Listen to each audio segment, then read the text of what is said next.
Hello. Thank you for joining in into the Mind Be Well channel. This is Alvina once again, but I wanted to just kind of get right into the topic. I know I've been missing in action, but I'm back now. All right, so you joined in because we are talking about a term, and that term is, well, it's like a middle child between mental health and well-being. And what is that term called? It is called languishing. I don't know if you have heard about that term, if you've been seeing articles about it, but it is something that is real, and I will get into all the details about it and also just talking about some ways to move past it, manage it in some way for yourself. And so, what is languishing? So, a researcher by the name of Corey Keyes, he defined it as the absence of mental health. And really, what that means is you may not meet the criteria for a mental health condition, but what it really says is you're low on mental well-being, which is maybe lack of positive emotions. They're not showing up.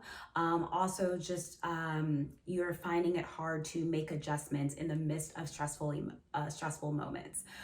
So that's kind of the shortened version of languishing. It's really that blah feeling you're experiencing, lacking motivation, lack of interest in certain aspects of your life, that feeling of just being stagnant or empty, wanting to be productive, but you just can't pull things out. Your concentration could be poor. Nothing is really getting you excited. And since there really isn't a space to just diagnose you as languished, it's watching out for these signs. And also, since it doesn't meet criteria for a mental health condition, like I mentioned, that is why it can often be dismissed or ignored, like a middle child.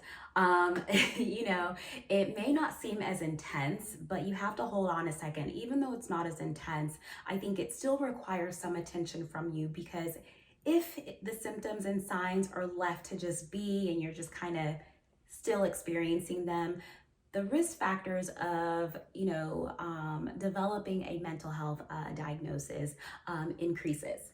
So we need to take care of that. The pandemic has hit people hard, and if you're an extrovert or if you were already predisposed to a mental health condition, languishing could be something that easily shows up in your life. With us continuing to spend so much time at home, we also picked up that habit of just going through the emotions, adjusting to having to do everything at home. So now that things are opening, back up, you could be indifferent about that process, that motivation to get dressed up, going to the store, or that drive to speak up on a work call.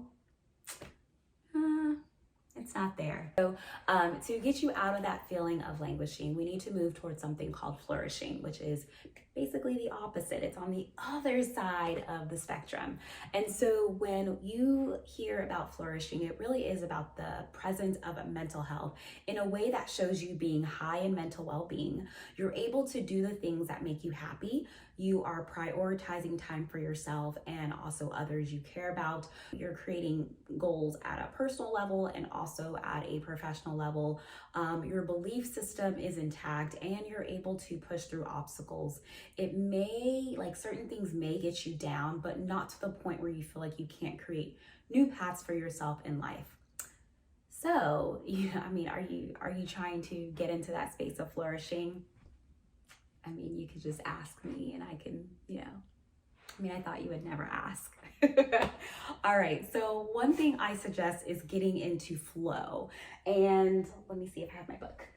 All right, this book right here, I feel like there's another book, but it's the same author, something called Flow. So I read this book and I feel like it's really a game changer. And if you haven't heard of Flow, it is a lot of words, but I have read it. I have written in it and all that stuff, but there's good information in here. Flow is about immersing yourself in things that you truly enjoy, giving those things your undivided attention, because when you have those activities that allow you to get lost in the experiences, you're able to evolve and pick up some new skills or abilities along the way and bring on those positive emotions. So flow could be getting back into maybe reading books, maybe it's getting back into creative writing, starting the process of being a plant mom or dad, because You know, if you haven't watched my plant tour, I had to move one of my plants.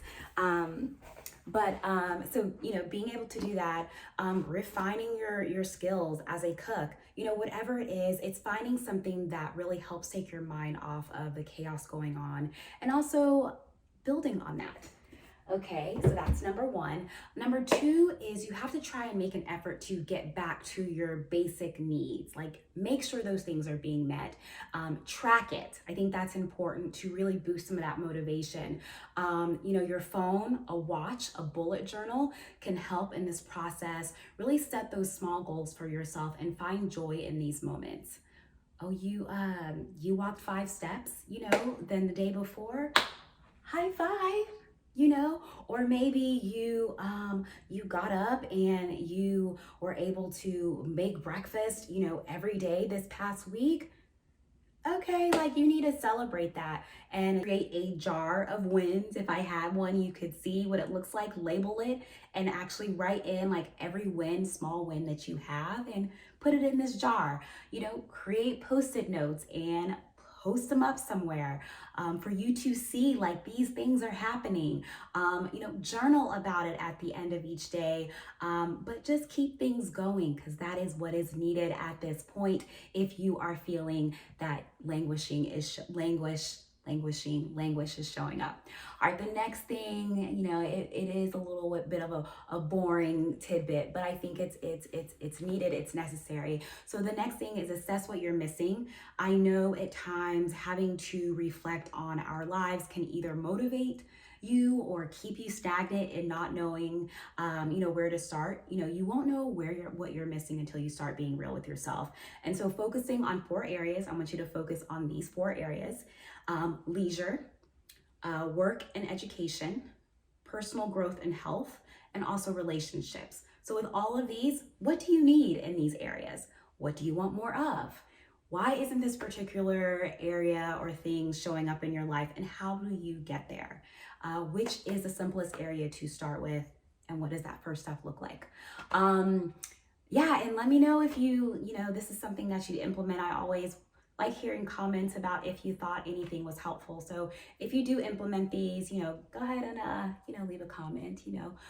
I would like that. I would appreciate that. Okay, number 4 is make a to-do list of some positive things, of these things right here, to really sprinkle into your day-to-day routine. And also just make sure to include things that you should do less of, like these things right here. So I know we make lists and we do to-do lists of all the things that, yes, we have to get done, but sometimes I think we miss out, or we dismiss those small positive things, those small things that we can do to relax. And so I think create a different type of to-do list than what you're used to doing, and incorporate some of the things or little things that could be helpful in just, helping you relax and feel good, and, improving or getting into actually, yeah, improving some of those positive vibes. All right, so those were, the few things, from, moving from languishing to flourishing. It really is something that I think is important to really make sure it's not something that it's affecting you. I hope you found this helpful. If you did, you know what you can do, I don't have to say it, but you know what you can do.